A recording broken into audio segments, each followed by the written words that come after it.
Hi guys, நான் உங்கள் வினோதன். எப்பவுமே வாழ்க்கையில் சந்தோஷமாக இருக்க முயற்சி செஞ்சுக்கிட்டே இருங்க. இன்றைக்கி நம்ம பார்க்க போகிற ஒரு பதிவு என்ன அப்படின்னா, நிறைய பேர் கேட்ட ஒரு கேள்வி, தொடர்ந்து கேட்கப்பட்ட கேள்வி. வாசி யோகமும் கிரியா யோகமும் ரெண்டும் ஒன்றா?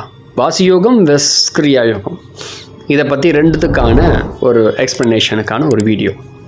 ஸோ அப்படின்னா என்ன, நிறைய பேருக்கு ஒரு குழப்பமாக இருக்குது.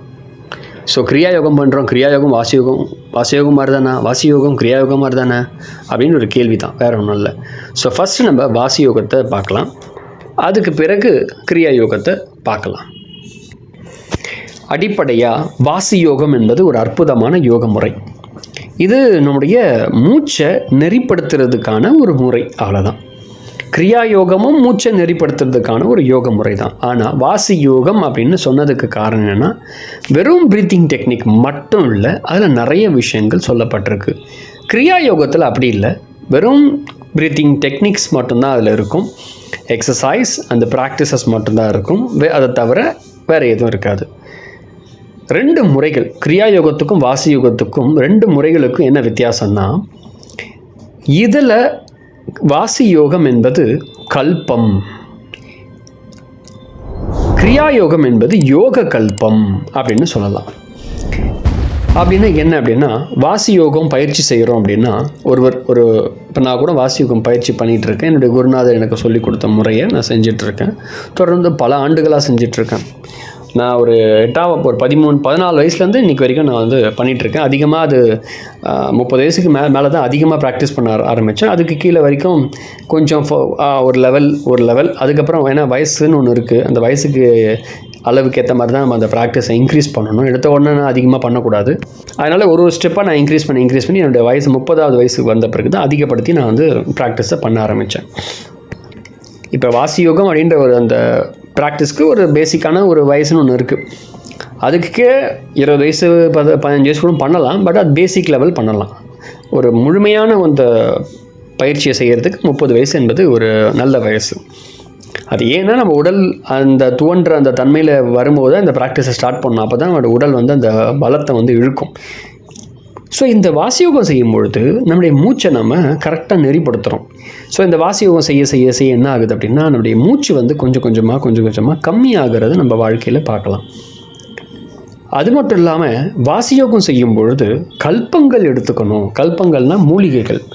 அதாவது முதல் ஒரு 48 நாள் ஒரு மூலிகைகள் எடுத்து முடிக்கிறோம். அப்புறம் ஒரு 48 நாட்கள் மூலிகைகள் எடுத்து முடிப்போம். இந்த மாதிரி ஒவ்வொரு கல்பத்தையும் வருஷத்துக்கு 2-3 கல்பங்களை நாம் எடுத்துக்கிட்டே சாப்பிட்டுக்கிட்டே வருவோம். எதுக்கு அப்படின்னா, வாசியோகம் செய்யும் போது நம்முடைய உடலை காக்கணும். நம்முடைய திருமூலர் சொல்வார், என்ன சொல்வார்னா, உடலை வளர்த்தேன் உயிர் வளர்த்தேனே. உயிரை வளர்க்கணுன்னா உடம்பை வளர்க்கணும். ஸோ உடம்பை வளர்க்குறதுக்கு என்ன பண்ணணும், சில கல்பங்களை நாம் எடுத்துக்கணும்.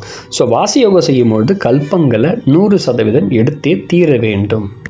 சில பேர் சொல்லுவாங்க, என்ன சொல்லுவாங்கன்னா, கல்பங்கள்லாம் அந்த காலத்து சித்தர்கள் சொன்னாங்க, அதெல்லாம் இப்போ கருப்பு நெல்லி சொன்னாங்க. ஸோ நெல்லிக்காய் கருப்பு கலரில் இருக்கும்.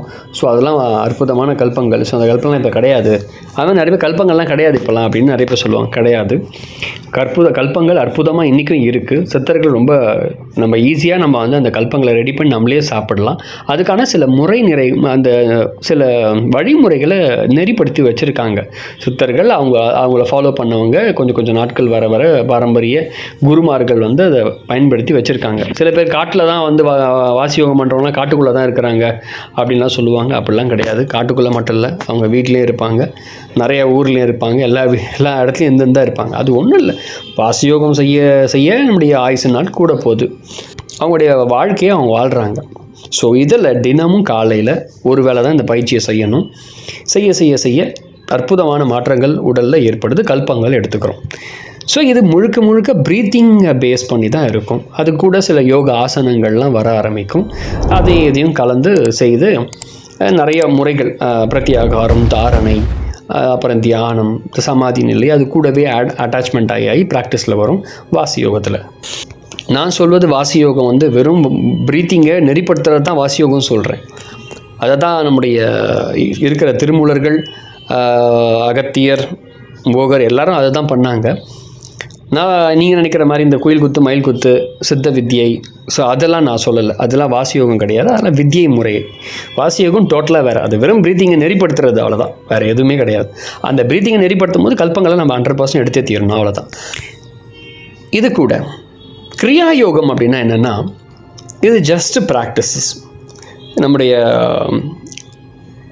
இவர் மூலயமா, நம்முடைய மகாசாயர் மூலயமா இந்த கிரியாயோகம் உலகம் முழுக்க பரவ ஆரம்பிச்சது. ஸோ இந்த கிரியாயோகத்தை அவர் தான் சொன்னார்னா, அதுக்கு முன்னாடியே நம்முடைய கிருஷ்ணர் வந்து ஏற்கனவே இந்த கிரியாயோகத்தை பற்றி நிறைய எக்ஸ்பிளைன் பண்ணியிருக்காரு. ஒரு 4-5 இடத்துல கிரியாயோகத்தை பற்றி ரொம்ப எக்ஸ்பிளைன் பண்ணி பெருமையாக சொல்லியிருக்காரு கூட. ஸோ கிரியாயோகம் என்னென்னா, அது ஒரு யோக கல்பம், யோகத்தில் இருக்கக்கூடிய ஒரு கல்ப முறை. அதாவது கல்பம்லாம் சாப்பிட வேண்டிய அவசியம் இல்லை, அது டேரெக்டாகவே நம்ம வந்து ப்ராக்டிஸ் பண்ணி டேரெக்டாக, அதாவது அதோடைய கான்செப்ட் எப்படின்னா, திருமூலர் சொன்னதுக்கான இன்னொரு முறை. உடம்பை வளர்த்தேன் உயிர் வளர்த்தேனே அப்படின்னு சொல்கிறார். அதை இவங்க எப்படி சொல்கிறாங்கன்னா, உயிர் வளர்த்தேனே, அவ்வளோதான், முடிஞ்சு போச்சு. உடம்பை வளர்க்குறதுக்கான கான்செப்ட் கொஞ்சம் குறையுது. டேரெக்டாக உயிரை மட்டும்தான் அவங்க அதிகமாக வளர்க்குறாங்க. டேரெக்டாக அது எப்படின்னா, டேரெக்டாக மனசுக்கிட்ட அவங்க வந்து டேரெக்டாக போகிறதுக்கான ஒரு யோக முறை தான் கிரியா யோகம். உடம்புக்கிட்ட கொஞ்சம் கம்மி தான். டேரெக்டாக மனசை கட்டுப்படுத்தி, மனசுடைய கான்சன்ட்ரேஷன் பவர், மனசுடைய அந்த மனநிலை, அந்த இயல்பு நிலை, மனசுடைய அது அந்த மாதிரி மனம் சார்ந்த ஒரு கல்பம், அதுக்குள்ளே தான் இந்த யோக முறை கிரியா யோகம் இருக்குது. ஸோ அதில் வந்து முதுகுத்தண்டை நல்லா கவனித்து உட்காந்து அந்த ப்ரீத்திங் டெக்னிக்ஸு, நிறைய டெக்னிக்ஸ் அதில் இருக்குது. அதுலேயும் நிறையா எக்ஸசைசஸ், நிறைய ப்ராக்டிசஸ் இருக்குது. அதை பேஸ் பண்ணி ரெகுலராக ப்ராக்டிஸ் பண்ண நாம் வந்து ஒரு நிலையை நோக்கி பயணிக்கலாம். ஏன் இந்த கிரியா யோகம் பெஸ்ட் ஒரு பக்கம் என்னென்னா, இப்போ இந்த கல்பங்கள்லாம் சாப்பிட்றதுக்கான வழிமுறையை சொல்கிறதுக்கு இப்போ ஆள் இல்லை. ஸோ அதனால் வந்து வாசியோகம் சொல்லித்தரது கொஞ்சம் குறைஞ்சி போச்சு. ஏன்னா இப்போ கல்பம் சாப்பிட்றோம் அப்படின்னா சரியான அதுக்குன்னு சில முறை தவறி சாப்பிட்றோன்னா உடம்பு வந்து கெட்டு போயிடும். அதனால் அதுக்கான ஒரு குரு வேணும். அப்படிப்பட்ட குரு இங்கே இருக்கிறது கொஞ்சம் கம்மி தான். அதனால் அது சரியான அளவு இல்லாதனால கிரியா யோகம் வந்து டைரெக்டாக அந்த யோக கல்பமாக இருக்கிறதுனால அது ஈஸியாக இருக்குது எல்லாருக்குமே. அது ஈஸியாக ப்ராக்டிஸ் பண்ணிட்டு அந்த நிலைப்பாடை புரிஞ்சுக்கிட்டு உடலையும் மனசையும் ஆரோக்கியமாக வச்சுக்கிறதுக்கான அந்த வேலையை அது நடந்து ப்ராக்டிஸ்லேயே போய்கிட்டே இருக்குது. ஸோ இதுக்கும் அதுக்கும் இல்லை, என்டையர்லி டிஃப்ரெண்ட். என்னை பொறுத்த வரைக்கும் எது இல்லை கஷ்டம் அப்படின்னா, வாசியோகம் தான் கொஞ்சம் கஷ்டம். ஏன்னா அதில் அந்த கல்பங்கள்லாம் நம்ம ரெகுலராக எடுத்துக்கிட்டு, ஆல்ரெடி நான் ஏற்கனவே வீடியோஸில் போட்டிருப்பேன், நீங்கள் பார்த்தீங்கன்னா புரியும். நம்ம உடம்பு வந்து கபம் அப்படின்ற ஒரு விஷயம் இருக்குது. அந்த கபம் வந்து நாட்கள் போக போக வயசு ஒரு மனிதனுக்கு எப்போ முடியுதோ அது அந்த ஒரு கேப்பில் தான், ஒரு 30 வருஷம், ஒரு 10 வருஷத்துல தான் அதிகமாக வந்து வரும். அதான் கபம் சார்ந்த ஒரு உடம்பு வரும் இயற்கையாக முடியும் போது. அப்போ அந்த ஒரு கபத்தை நம்ம இந்த பயிற்சி வாசியோகம் செய்ய செய்ய அந்த கபத்தை ஒழிக்கணும். அதுக்கான ஒரு பயிற்சி முறை தான் வாசி அப்படின்னு சொல்கிறதே அடிப்படை காரணம். அதாவது நம்ம வாய்ஸ் நாள் முடியும் போது அந்த முடிகிற அந்த வருஷங்களில் கப உடம்பு வந்துடும்.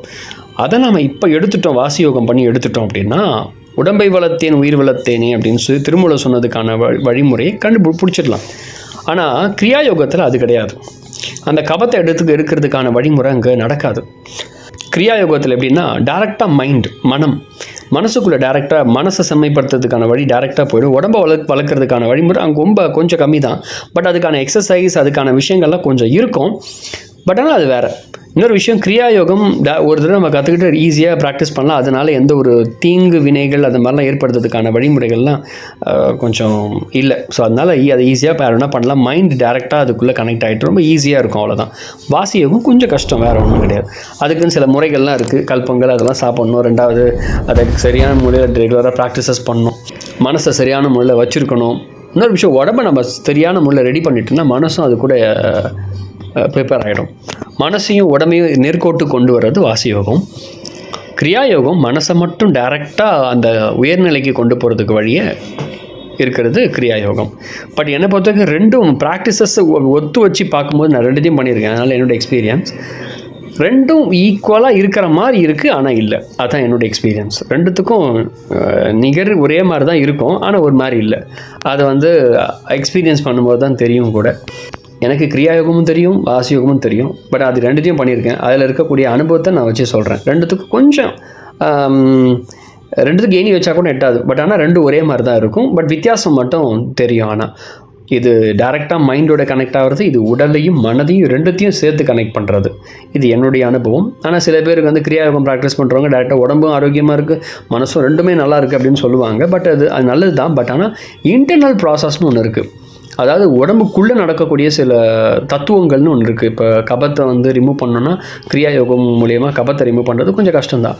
ப்ராக்டிஸ் பண்ணிட்டே இருந்தால் கபம் போயிடுமா அப்படின்னு கேட்டிங்கன்னா கிடையாது. அது இயற்கை வந்து ஒரு செட்டன் பீரியடில் அது தானாகவே நம்ம உடலில் அந்த மாதிரி அமைப்பில் தான் உருவாக்கி வச்சுருக்கு. பட் சித்தர்கள் என்ன பண்ணுறாங்கன்னா அந்த அமைப்பை மாற்றுறாங்க.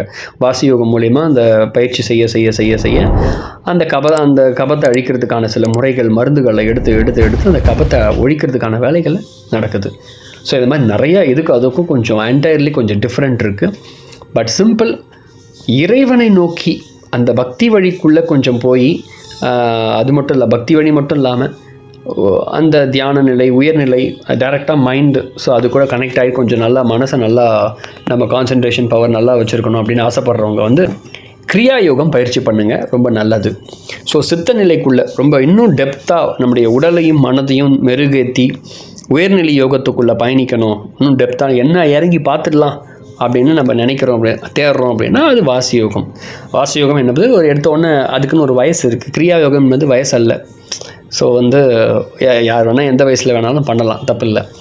ஆனால் இதுக்கு ஒரு வயசுன்னு ஒன்று இருக்குது. சித்தர்கள் அப்படி தான் கணக்கு போட்டு வச்சுருக்காங்க. அந்த மூச்சை நெறிப்படுத்துறதுக்கான முறைகள். மூச்சு கொஞ்சம் கொஞ்சமாக கிரியா யோகத்துக்கும் இதுக்கும் என்ன ஒரு வேரியேஷன் நான் ஃபீல் பண்ணது, நம்ம வந்து வாசி அப்படின்ற அந்த மூச்சை நெறிப்படுத்துறதுக்கு பண்ணும்போது சீக்கிரமாக வந்து அந்த மூச்சு தன்மை வந்து குறையிறத நல்லா பார்க்கலாம். அது குறைஞ்சின்னா மூக்கில் கை வச்சு பார்த்து மூச்சு ஓடலை அப்படி கிடையாது. நம்முடைய வாழ்வியலில் பார்க்கலாம், நம்முடைய வாழ்க்கை முறையில் பார்க்கலாம். அதெல்லாம் அடுத்தது கிரியா யோகம் பண்ணும்போது அந்த மூச்சு முறை வந்து வேறு மாதிரியும் இருக்குது. இதுக்கு என்டையர்லி பார்த்து வாசி யோகம் கொஞ்சம் வேறு மாதிரி இருக்குது, கிரியா யோகம் வேறு மாதிரி இருக்குது. பட் இது கிரியா யோகம் ஃபுல் அண்ட் ஃபுல் டைரெக்டாக மைண்டோட கனெக்ட் பண்ணுறக்கூடிய ஒரு வேலைகளை செய்யுது. இது ரெண்டுமே செய்யுது, உடலும் மனதையும். திரும்ப சொன்னது தான், உடம்பை வளர்த்தேன் உயிர் வளர்த்தேனே. உயிரை வளர்க்கணுன்னா இதையும் சேர்த்து செய்யணுன்னா இது, டேரெக்டாக அதோட ஈஸியாக கனெக்ட் பண்ணணுன்னா இது கொஞ்சம் பக்தியோட கனெக்ட் பண்ணக்கூடிய ஒரு வழியில் வந்து சொல்லப்பட்டிருக்கு. எது அப்படின்னா நம்முடைய கிரியா யோகம். அதாவது சீக்கிரமாக இந்த உடலை வந்து அந்த நிலைப்பாட்டிலேருந்து விட்டுட்டு அடுத்த உடம்பை விட்டு ஈஸியாக வெளியே போகிறதுக்கான வழியெல்லாம் கிரியா யோகம் அழகாக கொடுத்து வச்சுருக்கு. அதை வந்து ப்ராக்டிஸ் பண்ண ஒரு வயது ரொம்ப முதிர்ந்த கிரியா யோகிகள்லாம் அந்த செயல்பாடை செய்வாங்க. இதுவும் ஒரு விதமான யோகி முறை தான், சித்த முறை அல்ல. எது? கிரியா யோகம். வாசி யோகம் வந்து சித்த முறை, அதாவது சாகா கல்வியை நோக்கி பயணிக்கிறது வாசி யோகம். இது வந்து யோக முறை, யோக கல்பத்தை நோக்கி. கல்ப மருந்தெல்லாம் எடுத்துக்க வேண்டிய அவசியம் இல்லை, ஆட்டோமேட்டிக்காக அதிலே பயிற்சி பண்ண ப்ரீத்திங்லேயே நம்ம கல்பத்தை உருவாக்கிக்கிறதுக்கான ஒரு வழிமுறை. ஸோ அதுக்கும் கொஞ்சம் என்டையர்லி கொஞ்சம் டிஃப்ரெண்ட் இருக்குது. பட் ஆனால் ரெண்டும் ஒரே மாதிரி தான் இருக்கும், கொஞ்சம் வித்தியாசம் கண்டிப்பாக இருந்தே தீரும். ஸோ இது என்னுடைய அனுபவம். நிறைய பேருக்கு அனுபவம் வித்தியாசமாக இருக்கும். இது என் குருநாதர் எனக்கு சொல்லிக் கொடுத்த ஒரு ப்ராக்டிசஸ். ஸோ அதனால் பல வருஷமாக நான் பண்ணிகிட்ருக்கேன். அண்டு நம்முடைய OSSல கற்றுக்கிட்ட அந்த ப்ராக்டிஸையும் நான் சேர்த்து தான் சொல்கிறேன், கிரியா யோகத்தை தான் நான் சொல்கிறேன், அதுவும் நான் கற்று வச்சுருக்கேன். ஸோ அதோடைய எக்ஸ்பீரியன்ஸும் என்னுடைய அனுபவங்கள், வேறு ஒன்றுமல்ல. உங்களுடைய அனுபவத்தையும் நீங்களும் சொல்லலாம். ஸோ நன்றி.